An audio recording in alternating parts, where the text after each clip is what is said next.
Alhamdulillah wassalatu wassalamu ala Rasulillah wa ala alihi wa sahbihi wa mawalah ma ba'd. Masih kita di dalam bab barang siapa yang memurnikan tauhid maka dia akan masuk surga tanpa hisab dan tanpa azab. Sampai kita ke hadis Husain yang malam itu dia sedang digigit oleh kala, lalu dia minta diruqyah. Ditanya dia, kenapa kamu minta diruqyah? Apa dasarmu? Oh, dasar saya hadis ini. Nah, lantas ditunjukilah dia. Ya. Lakin ya, haddatsana Ibnu Abbas. Tetapi ya telah diceritakan kepada kita oleh Ibnu Abbas. Apa itu? Anna Nabiyya sallallahu alaihi wasallam qala uridat alayya al-umam. Bahwasanya Nabi sallallahu alaihi wasallam bersabda, Allah memperlihatkan aku seluruh umat. Qultu, al-musannif mengatakan, fallahu a'lam, mata uridat. Kita tidak tahu kapan diperlihatkan Nabi sallallahu alaihi wasallam. Kama urida alaihi al-jannatu wan nar, sebagaimana telah diperlihatkan Nabi sallallahu alaihi wasallam surga dan neraka. Ya. Yang mana Allah azza wa jalla memperlihatkan kepada Nabi alaihi salatu wassalam kama urida alaihi al-jannatu wan nar, sebagaimana diperlihatkan kepada Nabi sallallahu alaihi wasallam surga dan neraka. Itu di sini ada takdim, ada takhir para jamaah. Ya, qultu fallahu a'lam ma ta'uridat wa 'aradaha anna Allah ta'ala arahu mithalaha. Ada begitu? Ya. Idza ja'atil anbiya yaumil qiyamah wa man tabi'ahum. Itu Allah perlihatkan Nabi sallallahu alaihi wasallam yang semisal dengannya apabila datang para nabi kelak pada hari kiamat beserta pengikut mereka. Faman naja bil imani billah wa bima ba'atsa bihi anbiya'ahu wa rasulahu min dinihi alladhi syara'ahu lahum. Nah, siapa yang selamat dengan keimanan, iman kepada Allah, iman kepada apa yang diutus dengannya para nabi dan para rasul, yaitu mengimani agamanya yang telah disyariatkan bagi mereka, itu apa? Ibadatuhu wahdahu la syarikalah, tauhid, mengimani tauhid. Ya, wa tarku ibadati ma siwah, meninggalkan kesyirikan. Wal akhdhu bima amarahum bihi wa tarku ma nahahum anhu, mengambil apa yang diperintahkan dan meninggalkan apa yang dilarang. Sebagaimana firman Allah Subhanahu wa taala ya tentang kaum Nuh, qala ya qaumi inni lakum nadhirum mubin an i'budullaha wattaquhu wa ati'un. Hai kaumku, aku ini, kata Nuh alaihi salatu wassalam, bagi kalian nadhirum mubin, pemberi peringatan yang terang. Apa peringatan tersebut? An i'budullah, kalian bertauhid, bertakwa dan taat.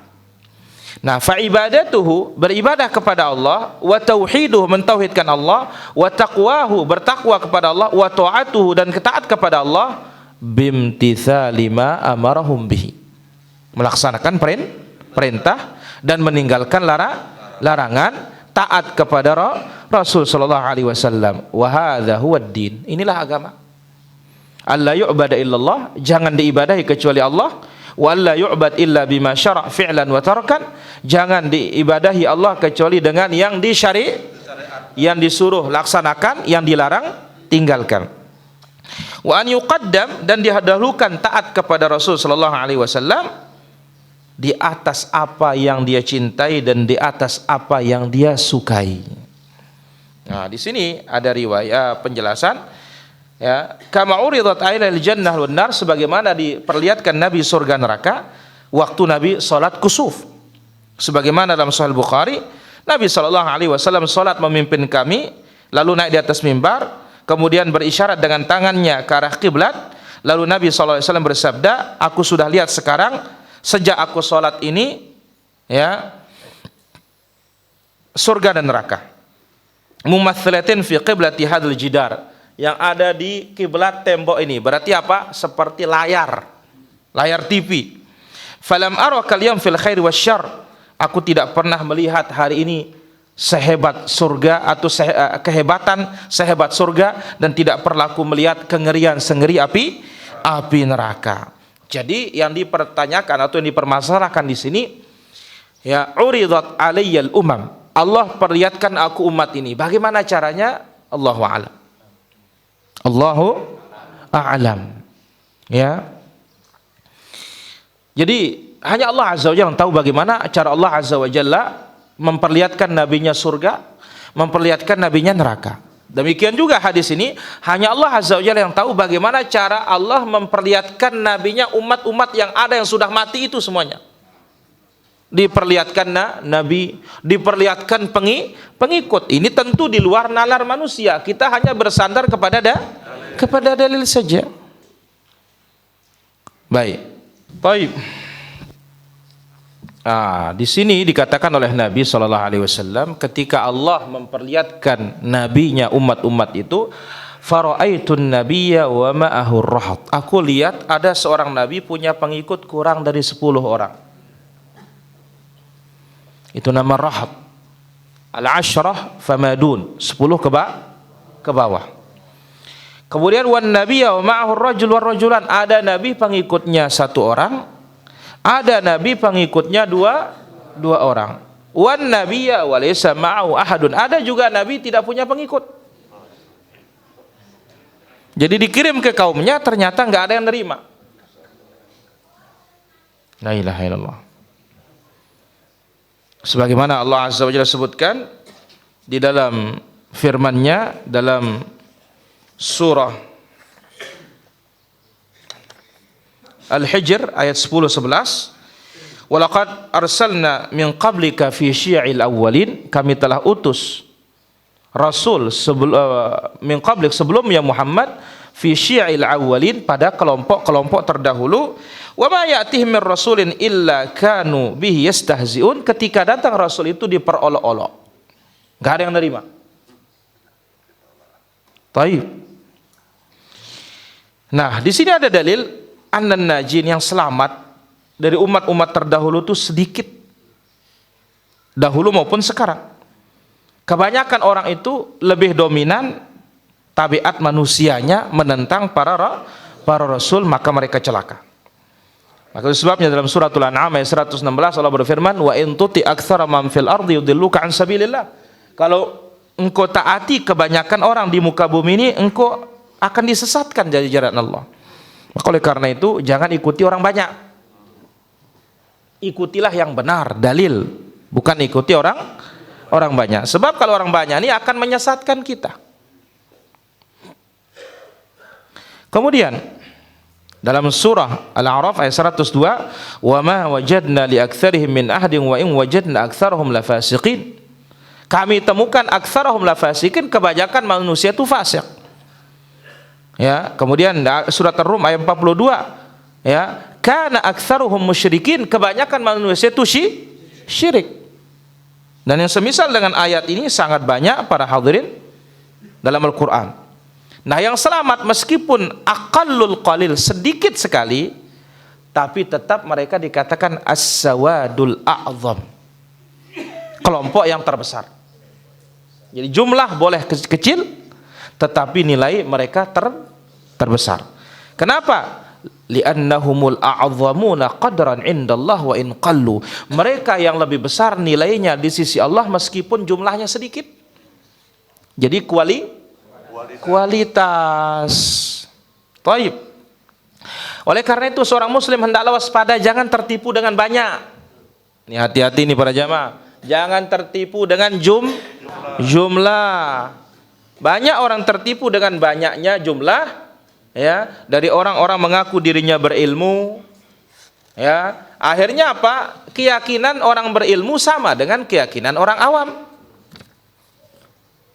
Walam yaltafitu, tidak menoleh kepada qala Allah wa qala rasuluhu sallallahu alaihi wasallam. Ya. Ini bahaya mengikuti orang banyak nih para jamaah. Kenapa? Karena kita akan takut kehilangan murid nanti. Akibatnya apa? Apa maunya orang banyak ya kita ikuti. Kenapa? Muridnya mengatakan, oh, kalau tidak diikuti kami bilin dia katanya. Kami tinggalkan dia katanya. Nah ini bahaya. Taib. Jadi barometer tolak ukur benar dan salah bukan jumlah.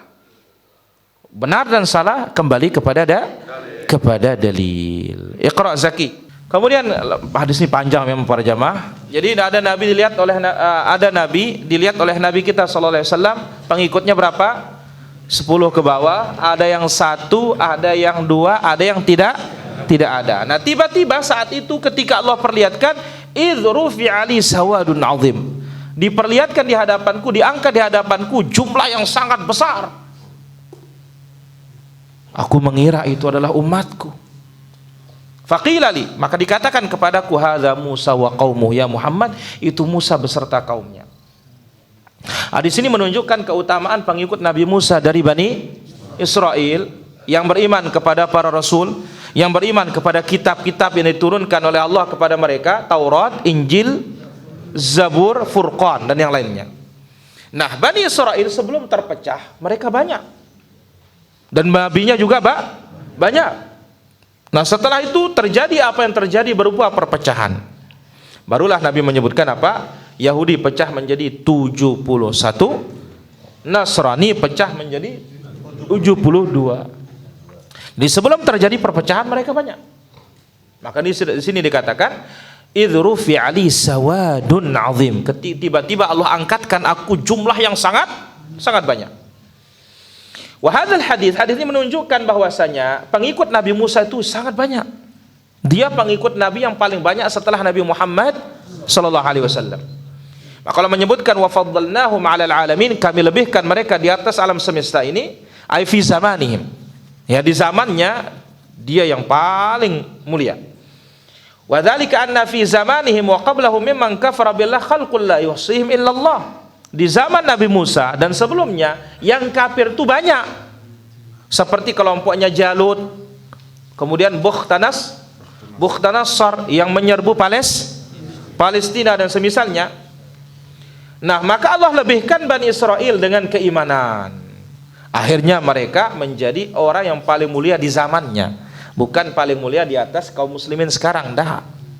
Jadi wa faddalnahum 'alal 'alamin, kami lebihkan mereka di atas makhluk yang ada saat itu. Karena saat itu yang kafir banyak, nah mereka yang beriman Allah lebihkan. Wa hadatsa fihi ma dzakarahullah, terjadi pada mereka apa yang Allah sebut di dalam surat Al-Baqarah, yaitu mereka menentang para nabi, mereka menyelisih agama mereka. Maka Allah Azza wa Jalla sebutkan ya hujjah terhadap Yahudi yang kafir kepada Nabi Muhammad sallallahu alaihi wasallam. Peristiwa itu fatadabbar, maka renungi apa yang Allah sebut tentang keadaan mereka setelah mereka berbeda pendapat dan berselisih. Jadi ya, pengikut para nabi yang terbanyak setelah Nabi Muhammad siapa? Pengikut Nabi Musa alaihi salatu wassalam. Nah, selanjutnya itulah yang terjadi. Ada yang 10, ada yang 2, ada yang 1, bahkan ada nabi tidak punya pengikut. Lalu Nabi kita sallallahu alaihi wasallam adalah nabi yang paling banyak pengikutnya. Itu sebabnya Nabi alaihi salatu wasallam menyebutkan tazawwaju al-wadud, nikahi wanita yang banyak anak, penuh cinta dan kasih sayang. Fa inni mukatsirun bikumul umam yaumil qiyamah, aku bangga dengan banyaknya umatku pada hari kiamat. Wallahu ta'ala ala wa alam, walhamdulillahi rabbil alamin.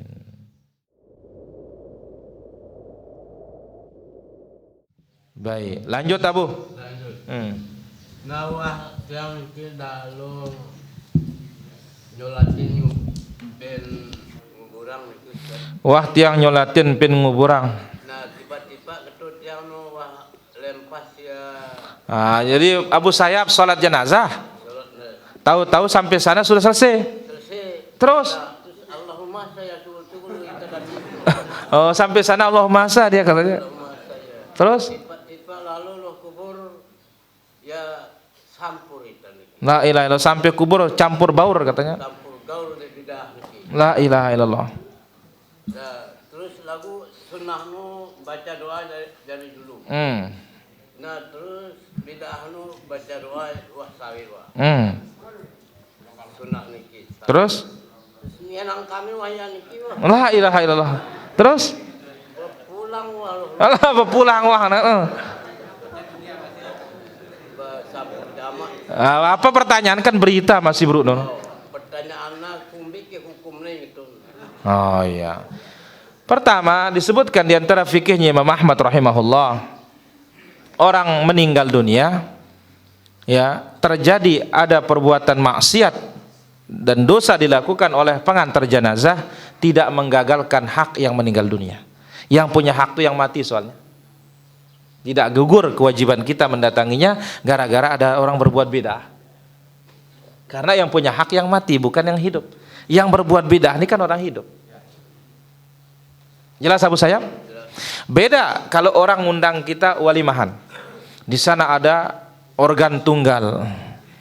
Ya, ada dangdutan, ada yang lainnya. Boleh kita tidak hadir padahal itu undangan walimah. Kenapa? Karena dia yang membatalkan undangannya dengan adanya maksiat di sana. Wallahu ta'ala ala wa alam. Bagaimana cara ibadah haji sesuai dengan sunnah? Ya belajar. Ya belajar. Wallahu ta'ala ala wa alam.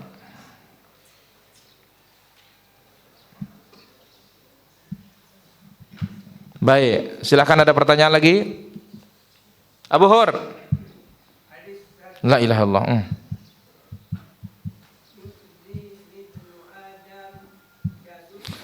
Ya subbud dahra wa ana ad-dahr uqallibul laila wan nahar. Dalam Sahih Muslim. Apa pertanyaannya? Wah, dia layak ngetuanang ini. Nah, tunggu ulangin nah. Bayangan ini Abu Sayyaf. Baik. Jadi kita katakan ini bahayanya kita menyandarkan baik dan buruk kepada hari. Oh, ini hari baik, ini hari buruk. Berdewasa. Kenapa? Secara tidak langsung kita telah menyakiti Allah Subhanahu wa taala. Wallahu taala ala wa alam. Umat Nabi Musa banyak ya, yang terbanyak setelah Rasul pengikutnya, baik itu kafir atau beriman. Yang namanya pengikut itu yang beriman. Kalau kafir mana namanya pengikut? Wallahu taala ala wa alam. Baik, silakan ada lagi pertanyaan? Abu Sayyaf mengatakan kita nih bawa sapi patah katanya dipakai untuk begawe haji. Enggak ada masalah, Abu. Yang penting jangan dipakai untuk apa? Untuk korban enggak boleh. Sampai pelek kan. Soalnya layak tukang dandan sampina kurus doang. Nengka maka sampai pelek. Kalau sholat sendirian apakah bacaannya jadi dijaharkan? Ya kita katakan tergantung sholatnya. Wallahu ta'ala ala wa alam.